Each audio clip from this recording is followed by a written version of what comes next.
Hi students, आप सभी का अपना यूट्यूब चैनल इंडियन एजुकेशन 09 में मैं आलोक मिश्रा आप सभी का बहुत बहुत स्वागत करता हूं। जैसा कि मैं पिछले क्लास में आपको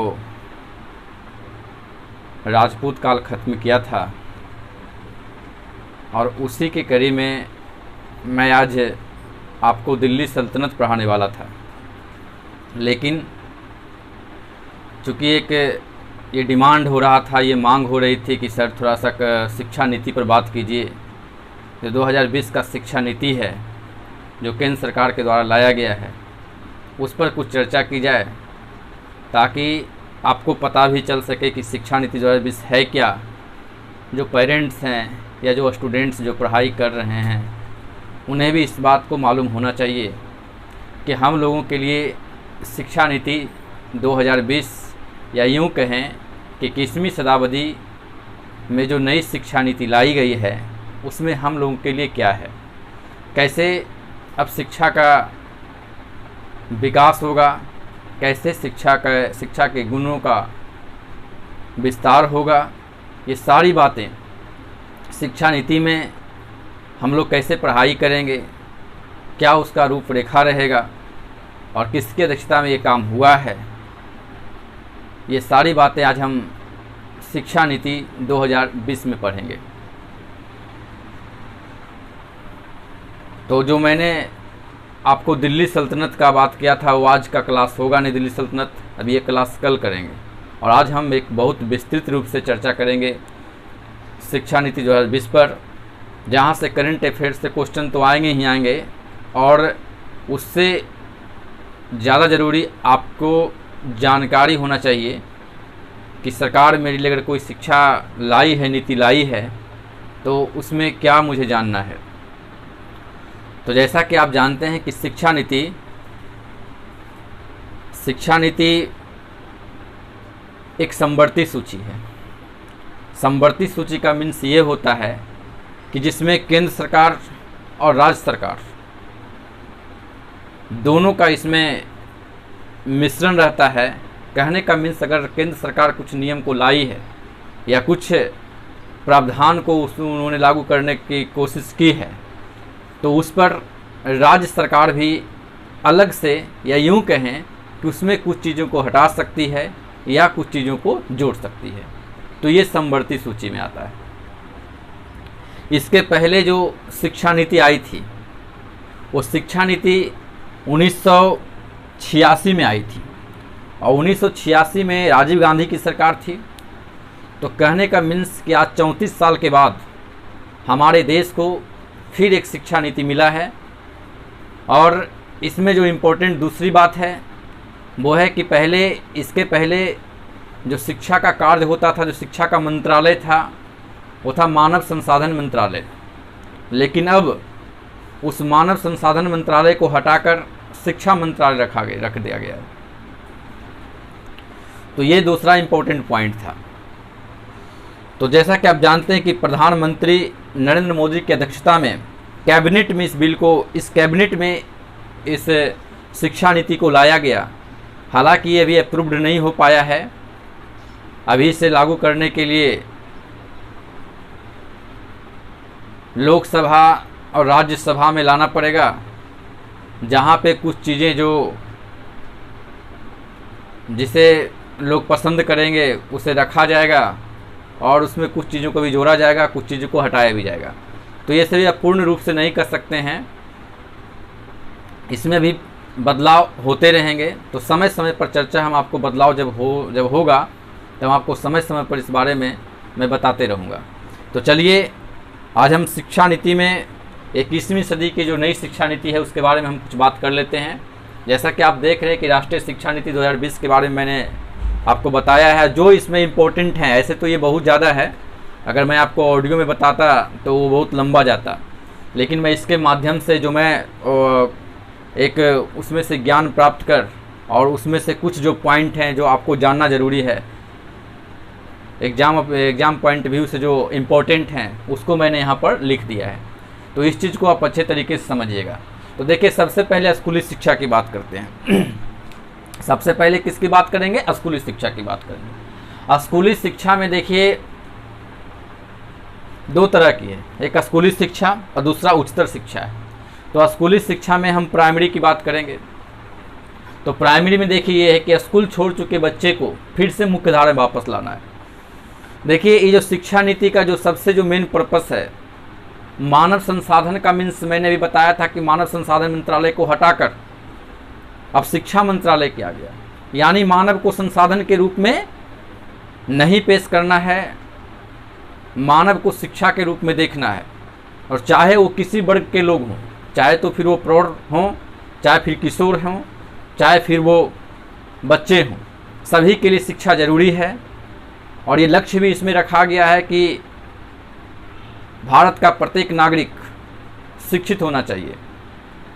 इसी के मद्देनजर रखते हुए ये शिक्षा नीति लाई गई है। तो देखिए स्कूल जो छोड़ चुके बच्चे हैं उनको फिर से मुख्य धारा में वापस लाना है, यानी कि जो किसी वजह से किसी कारण से वो स्कूल छोड़ चुके हैं तो उनको फिर से पढ़ाई के क्षेत्र में आगे लाना है, मुख्य धारा में उसे फिर से जोड़ना है। ये शिक्षा नीति का एक उद्देश्य है। दूसरा है देखिए NEP 2020, NEP 2020 के तहत स्कूल से दूर रह रहे लगभग 2 करोड़ बच्चों को मुख्य धारा में वापस लाना है। जैसा कि आप जानते हैं कि जब बहुत साल पहले ऐसा होता था कि स्कूल बहुत कम हुआ करते थे, लोग 5 किलोमीटर 10 किलोमीटर तक स्कूल जाया करते थे पढ़ने के लिए, क्योंकि स्कूल नहीं होता था।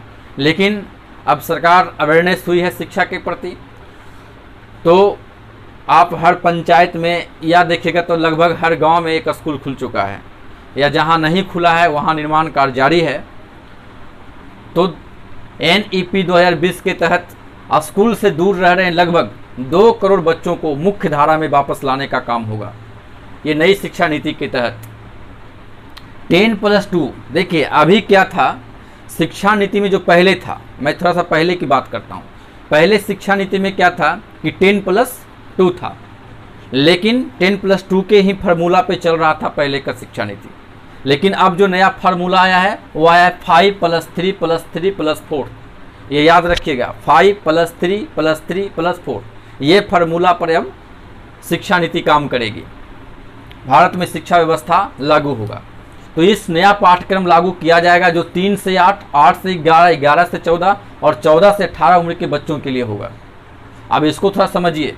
देखिए मैंने जो 5 क्लास कहा है, यानी जो मैंने 5 कहा है वो 5 इस तरह से रहेगा कि 3 से 8 वर्ग तक के जो 3 से 8 जो एज के लड़के हैं, 3 ईयर से 8 ईयर तक के बच्चे जो हैं वो 5 के फार्मूला पे चलेंगे। यानी कि जब तीसरा साल में उनका एडमिशन होगा, ऐसे इसके पहले 6 साल में एडमिशन होता था पहला क्लास में, लेकिन अब एक प्ले स्कूल चलेगा, यानी कि बच्चों को 3 साल में एडमिशन लेना है। और 3 साल में एडमिशन लेने के बाद उस बच्चों को पढ़ाने से ज़्यादा, या यूँ कहें कि उसे खेल खेल में ही कुछ कुछ सिखाया जाएगा। तो 3 साल के एज में बच्चे को एडमिशन कराया जाएगा और 3 साल तक वो क्या करेगा, प्ले स्कूल में रहेगा, खेलेगा, उसी में सीखेगा।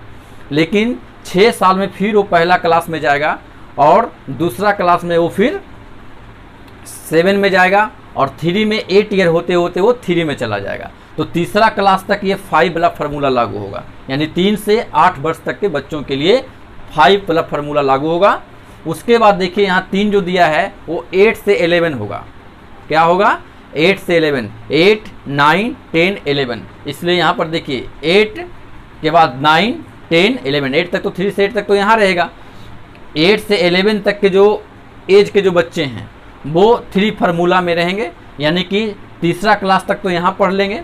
उसके बाद फिर देखिए 3 से 6 क्लास तक, 8 से 11, 11 वर्ष होते होते, 11 साल होते होते, 11 साल होते होते वो 6ठा तक चले जाएंगे, यानी 6ठा क्लास तक रहेंगे। उसके बाद फिर देखिए फिर जो 3 है उसका दिया है 11 से 14, यानी 6 के बाद कितना होता है? 9, 6, 7, 8, 9। तो ये 9 जो होगा ये 11 से 14 ईयर के बीच होगा, 11 से 14 साल के बीच होगा। और ये फिर जो 4 साल है वो 14 से 18 साल में। और 4 साल कैसे हुआ? तो अभी हम यहाँ पर क्या पढ़ें? 6 से 9, अब 9 से 9, 10, 11, 12, यानी कि ये 400 है, 9, 10, 11, 12, ये 4 साल, इन 12वां तक 12 तक का जो होगा ये 14 से 18 साल के एज में बच्चे 12th को पास करेंगे। तो मैंने ये बताया, यानी कि 3 क्लास में एडमिशन होगा जो कि प्ले स्कूल होगा, और वो प्ले स्कूल के माध्यम से प्राथमिक स्कूल जिसे कहिए या फिर आंगनबाड़ी कहिए, उसके ही माध्यम से 3 क्लास में एडमिशन होगा 3 इयर्स के बच्चों को प्ले स्कूल में। और लास्ट जो जाएगा इस फार्मूला का वो 4 है, और 4 में 18 इयर्स में वो 12th करेगा। तो ये फार्मूला है 5 + 3 + 3 + 4। 5 वाला 3 से 8, 3 8 to 11, और 3 11 to 4, 4 14 to 18, ये रहेगा फार्मूला। तो इसे आप समझ गए होंगे अच्छे तरीके से। उसके बाद देखिए जो नेक्स्ट जो है वो 6ठे ग्रेड से ही व्यावसायिक शिक्षा शुरू होगी एवं इसमें इंटर्नशिप शामिल होगा। एक्चुअली अभी का जो पढ़ाई होता था वो सिर्फ किताबों में ही सीमित होता था, और इसी के कारण है कि बच्चे ज़्यादा पढ़ने पर ध्यान नहीं देते हैं। उन्हें यूँ कहिए कि उन्हें रोज़गार नहीं मिल पाता है, या फिर वो नौकरी की तैयारी करते हैं और उसमें भी सफलता नहीं मिलती है, क्योंकि सिर्फ किताबों में ही सिमटी हुई जो इसके पहले जो शिक्षा नीति थी वो किताबों में सिमटी हुई थी। लेकिन अब जो नई जो शिक्षा नीति आई है इसमें बच्चे को 6ठा जब क्लास हो रहेगा, जब 6 क्लास में जाएगा तो बच्चे को एक इंटर्नशिप कराया जाएगा। जैसे आप ITI वगैरह में देखते हैं कि ट्रेनिंग करवाया जाता है, इंटर्नशिप करवाया जाता है कि आप मैकेनिकल लेते हैं या फिर फिटर लेते हैं, उसमें जाइए 1 साल 2 साल का आप क्या ट्रेनिंग लीजिए और उस चीज़ को सीखिए। तो 6 क्लास में ही बच्चे को जिस चीज़ में रुचि रहेगा उस चीज़ में उसे इंटर्नशिप करवाया जाएगा, और इंटर्नशिप करवाया जाएगा ताकि उसमें वो टैलेंट प्राप्त कर सके, उस चीज़ का उसका प्रैक्टिस हो जाए, और प्रैक्टिस होने के बाद रोजगार बेरोजगार नहीं बैठेगा। उसके बाद वो पढ़ते पढ़ते 12th तक जाते हैं तो उसके पास इतना नॉलेज हो जाएगा, सिर्फ किताबी नॉलेज ही नहीं, वो प्रैक्टिकल दुनिया में भी, बाहरी दुनिया में भी उसे नॉलेज होगा। तो इसको ध्यान में रखते हुए 6ठे जब ग्रेड यानी कि 6वां क्लास में जब बच्चा जाएगा तो व्यावसायिक शिक्षा शुरू होगी एवं इसके इंटर्नशिप शामिल होगा इसमें। उसके बाद देखिए स्कूली शिक्षा के लिए राष्ट्रीय पाठ्यक्रम रूपरेखा NCFSE 2020-21 NCERT द्वारा विकसित की जाएगी। अब देखिए जो नया जो शिक्षा जो आएगा, जो नया जो शिक्षा जो पाठ्यक्रम आएगा, क्योंकि सिलेबस भी बदलेगा। जब नया यहाँ पर आया है शिक्षा नीति तो सिलेबस भी बदलेगा, और सिलेबस में क्या होगा कि सिलेबस में होगा कि NCFSE 2020-21 NCERT के द्वारा ही इसका विकास किया जाएगा, इस पाठ्यक्रम को विकसित किया जाएगा।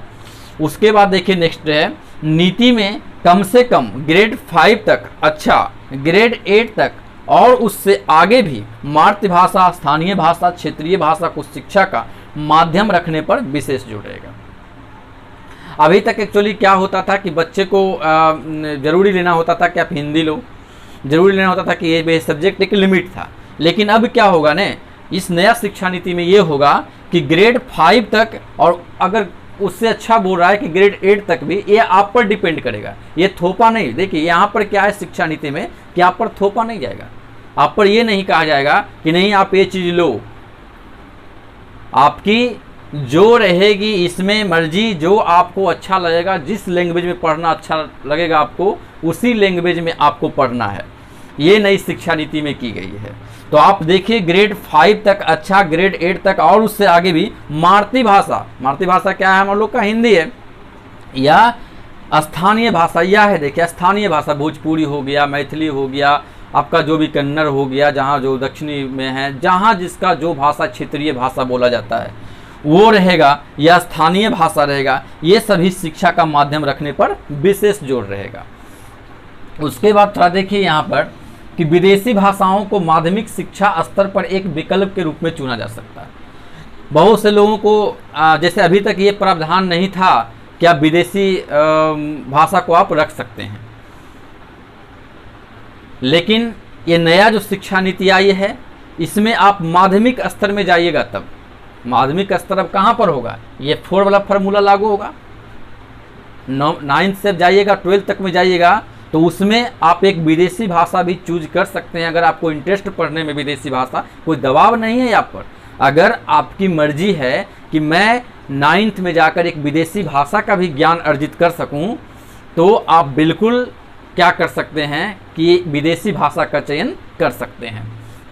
उसके बाद देखिए विद्यार्थियों को एक भारत श्रेष्ठ भारत के तहत, ये तो पता है कि एक भारत श्रेष्ठ भारत क्या है, कि हम लोग एक भारत श्रेष्ठ भारत का मतलब ये हुआ कि जाति, मजहब, धर्म, समुदाय, इससे कोई मतलब नहीं। हम भारत के लोग हैं और भारत में हम लोग सिर्फ एक हैं, भारतीय हैं। इसको ध्यान में रखते हुए एक भारत श्रेष्ठ भारत के तहत 6 से 8 ग्रेड यानी कि जो 6ठा से 8वां तक के दौरान किसी समय भारत की भाषाओं पर एक आनंददायक परियोजना गतिविधि में भाग लेना होगा। जैसा कि मैंने पहले आपको बताया कि इसके पहले सिर्फ किताबी नॉलेज था। आप एग्ज़ाम में पढ़िए, बुक को पढ़िए, किताब को पढ़िए, उसको जाइए एग्ज़ाम में लिख दीजिए, हूबहू लिख दीजिए, आपको मार्क्स आ जाएगा। लेकिन इस बार कहा गया है कि नहीं, जब 6ठा में आप चले जाइएगा तो 6ठा से 8वां के दौरान जो आपका क्लास है, उस क्लास में क्या करना है आपको कि एक आपको लेख दिया जाएगा, या यूँ कहें कि आपको एक परियोजना पर, जैसे जैसे कुछ नया परियोजना निकलता है या फिर कोई गतिविधि हो रही है, क्या भारत में हो रहा है, इस पर क्या करना है कि आपको भाग लेना है। भाग लेना यानी आपको लिख के दिखाना है उस पर, एक अलग से किताब से हटकर। कोई भी घटना हो रही है, कोई भी परियोजना आया है, जो 6ठी से 8वीं तक के जो बच्चे रहेंगे इस 2 साल के दौरान में, उसको इसमें भाग लेना है। तो ये एक, इससे क्या है कि बच्चे का एक नया डेवलप होगा, सोच डेवलप होगा। सिर्फ वो किताबी दुनिया में नहीं रहेंगे, वो बाहरी दुनिया में भी रहेंगे। जो भारत में हो रहा है, सिर्फ किताब से मतलब नहीं है, जो भारत में हो रहा है, कौन कौन से परियोजना आया है, क्या हो रहा है, इस पर क्या करना है कि बच्चे को लिखना है, उस पर बोलना है और अपने सोच को, अपने सोच के अनुसार अपने अंदर के सोच को, अपने समझ को विकसित करना है। तो ये नई शिक्षा नीति में आया है। उसके बाद सभी विद्यार्थी ग्रेड 3, 5, 8 में, यानी ग्रेड 3 मतलब समझिए क्लास 3, क्लास 5, क्लास 8 में स्कूली परीक्षाएं देंगे। बिल्कुल देंगे, जैसे अभी भी हो रहा है। अभी तो 1 से स्टार्ट ही था, लेकिन अब 3, 5, 8 में स्कूली परीक्षाएं देंगे। एवं ग्रेड 10 एवं 12वीं के लिए बोर्ड परीक्षाएं जारी रखी जाएगी। ये भी आप याद रखिएगा कि ग्रेड 10 एवं 12वीं का जो परीक्षा अभी होता है बोर्ड का, वो बोर्ड का होगा परीक्षा, लेकिन इसका स्वरूप बदल दिया जाएगा। अब स्वरूप क्या बदलेगा इसका, वो आपको आने वाले समय में जानकारी मिल जाएगी, क्योंकि मैंने भी बताया कि सिर्फ अभी इसको कैबिनेट अप्रूव किया है, अभी इसे पूरी तरह से अप्रूव नहीं किया गया है। अप्रूव हो गया है, लेकिन अभी इसके आगे इसमें कुछ और बदलाव होंगे, जो आपको समय पर ये जानकारी मिलती रहेगी। उसके बाद देखिए, बाल भवन को स्थापित किया जाएगा। इसमें क्या किया जाएगा, बाल भवन, यानी बच्चों को, अभी मैंने बताया था कि बच्चे को खेलने के लिए, जिस तरह से आंगनबाड़ी में आप देखते हैं प्ले स्कूल होता है, अभी तो प्राइवेट में प्ले स्कूल, पता है कि 3 इयर्स में लोग प्राइवेट में क्या करते हैं, प्ले स्कूल में डाल देते हैं। तो उसी तरह से अब सरकार सोच रही है कि सरकारी स्कूल में भी एक प्ले स्कूल होगा, जो इसे बाल भवन के नाम से स्थापित किया जाएगा। और बाल भवन में बच्चे क्या करेंगे, खेलेंगे, और खेलते खेलते सीखेंगे, पढ़ेंगे। उसके बाद देखिए, शिक्षकों के लिए, अब थोड़ा यहाँ पर शिक्षकों के लिए आइए, तो शिक्षकों के लिए राष्ट्रीय प्रोफेशनल मानक NPST, राष्ट्रीय अध्यापक शिक्षा परिषद द्वारा वर्ष 2022 तक विकसित किया जाएगा। शिक्षकों के लिए राष्ट्रीय प्रोफेशनल मानक, यानी कि एक शिक्षकों के लिए एक अलग मानक आएगा, जिसका नाम रहेगा राष्ट्रीय प्रोफेशनल मानक, जिसे NPST कहते हैं, राष्ट्रीय अध्यापक शिक्षा परिषद द्वारा वर्ष 2022 तक इसे विकसित किया जाएगा कि बच्चे के प्रति अब जो नए जो टीचर हैं या फिर टीचर जो पढ़ा रहे हैं, उनमें कैसे एक समझ विकसित हो, कैसे उनमें एक विकसित हो, पढ़ाने का आइडिया कैसे उनमें नया आए, इस चीज़ को ध्यान में रखते हुए शिक्षकों के प्रति भी 2022 तक इसे विकसित किया जाएगा। उसके बाद राज्य या केंद्र शासित प्रदेश स्वतंत्र state school standards authority SSSA का गठन करेंगे। यानी कि देखिए, इसके बाद क्या हुआ, अभी मैंने आपको बताया था कि शिक्षा नीति समवर्ती सूची में आता है, तो कहा जा रहा है कि हम तो, केंद्र सरकार तो अपना जारी करेगा ही करेगा, वो तो अपना बना करके भेजेगा, लेकिन अगर स्टेट या केंद्र शासित प्रदेश है, अगर उसको अपना standard school standards authority SSSA का गठन वो अपने आप से कर सकता है। अब चलिए, ये तो बातें हुई थी आपके स्कूली शिक्षा की। इसके बाद हम बात करेंगे उच्चतर शिक्षा की। उच्चतर शिक्षा में आपको पता है कि 9 to 12 रहेगा, उसके लिए भी कुछ बातें हैं, आप देख लीजिए। NEP 2020 का लक्ष्य व्यावसायिक शिक्षा सहित उच्चतर शिक्षा में सफल नामांकन अनुपात को 26.3% 2018 से बढ़ाकर 2035 तक 50% करना है। देखिए कह रहा है इसमें कि NEP 2020 का लक्ष्य व्यावसायिक शिक्षा सहित, यानी कि सिर्फ उच्चतर शिक्षा के लिए नहीं, 9 to 12 के लिए नहीं, जो व्यावसायिक शिक्षा है उसके लिए भी अब क्या यहाँ पर होगा कि नामांकन अनुपात 26.3%। 2018 के अनुसार देखा जाए तो नामांकन का जो अनुपात था वो 26.3% था, लेकिन उसको बढ़ाकर 2035 में 50% करने का लक्ष्य रखा गया है। 2035 तक 50% करने का लक्ष्य रखा गया है। इस बात को आप बढ़िया से ध्यान से देखिएगा।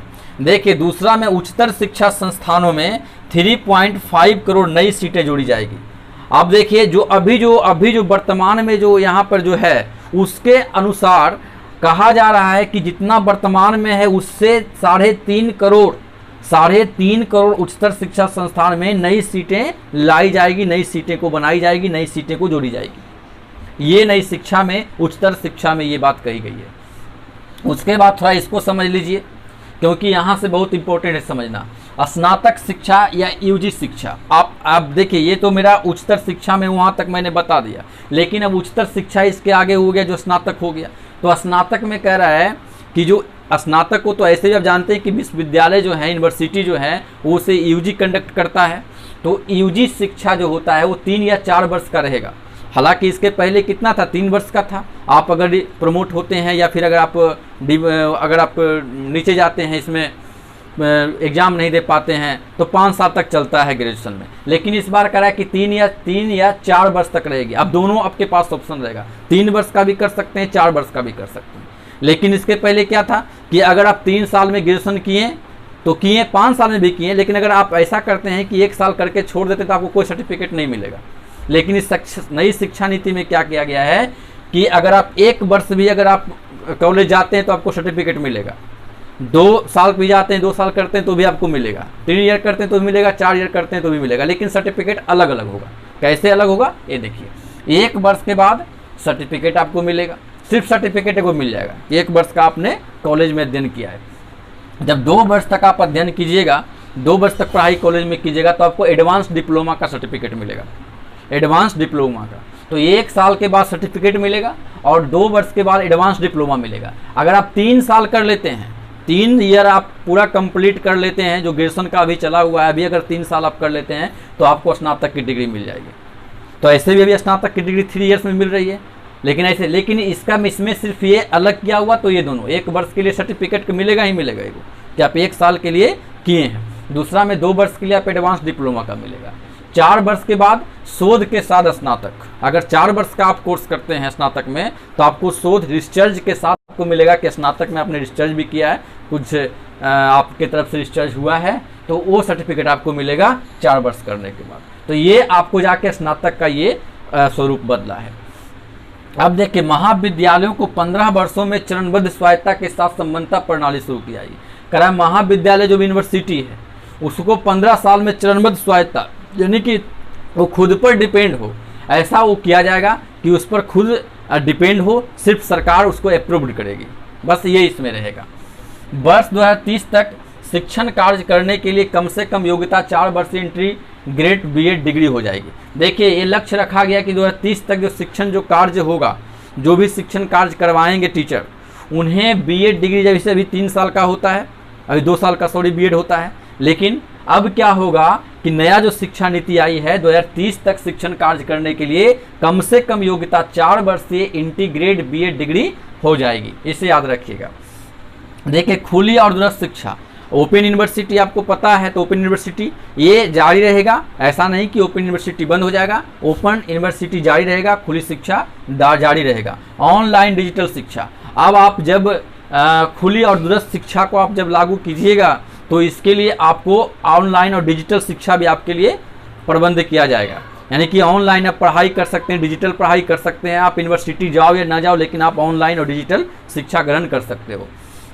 इस नीति का लक्ष्य 2030 तक, अब देखिए जो आप ये राष्ट्रीय शिक्षा नीति 2020 देख रहे हैं, इसका एक और उद्देश्य है, इसका उद्देश्य है कि इस नीति का लक्ष्य 2030 तक 100% युवा और प्रौढ़ साक्षरता की प्राप्ति करना है।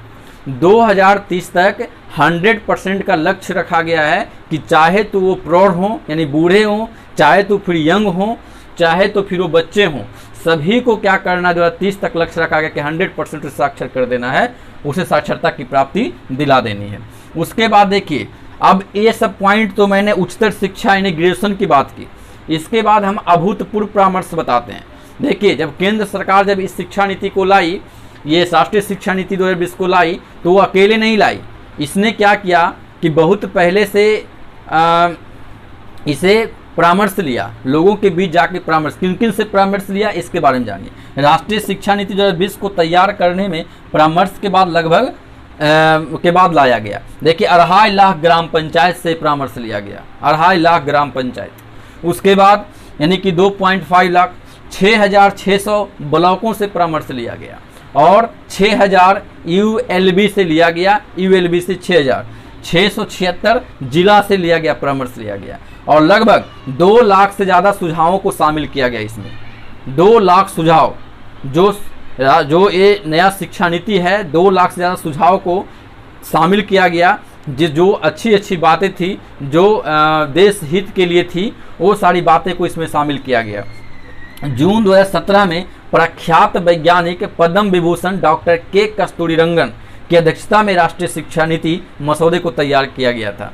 देखिए, अब एक्चुअली जो ये मसौदा जो आया, ये जो राष्ट्रीय शिक्षा नीति जो आई, ये जून 2017 में किनके द्वारा लाया गया, तो प्रख्यात वैज्ञानिक एक हैं जिन्हें पद्म विभूषण से सम्मानित किया जा चुका है और उनका नाम है डॉक्टर के कस्तूरीरंगन। क्या नाम है? डॉक्टर के कस्तूरीरंगन है की अध्यक्षता में राष्ट्रीय शिक्षा नीति मसौदे को तैयार किया गया। तो ये सारी बातें मैंने आज आपको शिक्षा नीति 2020 पर बता दी। इसका आप एक शॉर्ट स्क्रीन ले लीजिए और शॉर्ट स्क्रीन लेकर आप इसे कॉपी पे लिखिए और ठीक से इसे पढ़िए, ये पूरी बातें आपको समझ में आ जाएगी। तो चलिए, अगर मेरा वीडियो आपको अच्छा लगा तो लाइक, सब्सक्राइब और शेयर ज़रूर कीजिए। आजकल लोग सब्सक्राइब कम कर रहे हैं, जो भी मेरा वीडियो देखते हैं सब्सक्राइब कर दीजिए। अरे इसमें तो आपका कोई नुकसान होने वाला नहीं है, इसमें तो आपके पैसे खर्च नहीं हो रहे हैं। सब्सक्राइब जरूर कर दीजिए, बेल आइकन बटन दबा दीजिए, आपको हमेशा ये सब ऐसी जानकारी मिलती रहेगी। और जो नेक्स्ट जो वीडियो आएगा वो आएगा दिल्ली सल्तनत, तो उसे आप ज़रूर देखिएगा दिल्ली सल्तनत, क्योंकि अब पढ़ने में मज़ा आएगा। दिल्ली सल्तनत के बाद आगे मैं कल बताऊँगा क्या पढ़ना है। तो अभी सबसे ज़रूरी है राष्ट्रीय शिक्षा नीति के बारे में आप पढ़ लीजिए और इसे गौर से देखिएगा। चलिए, जय हिंद।